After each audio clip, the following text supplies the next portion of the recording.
Hello તાલીમાર્થી મિત્રો, અંગ્રેજી ભાષાના શબ્દ શીખવાનો આજ 70મો દિવસ છે. તો ચાલો શબ્દ શીખીએ. આજનો પહેલો શબ્દ છે ટ્રસ્ટ. તેનો સ્પેલિંગ છે TRUST. ટ્રસ્ટ એટલે વિશ્વાસ. ઉદાહરણ તરીકે, આઈ ટ્રસ્ટ માય બેસ્ટ ફ્રેન્ડ. મને મારા સારા મિત્ર પર વિશ્વાસ છે. ત્યાર પછીનો શબ્દ છે ટેક. તેનો સ્પેલિંગ છે TAKE. ટેક એટલે લેવું.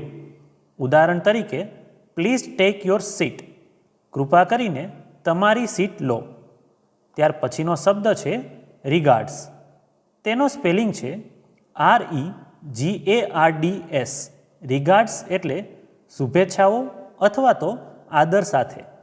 ઉદાહરણ તરીકે, રિગાર્ડ્સ હિતેન. શુભેચ્છાઓ સાથે હિતેન.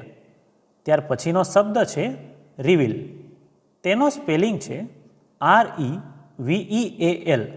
રિવીલ એટલે ખુલાસો કરવો અથવા તો જાહેર કરવું.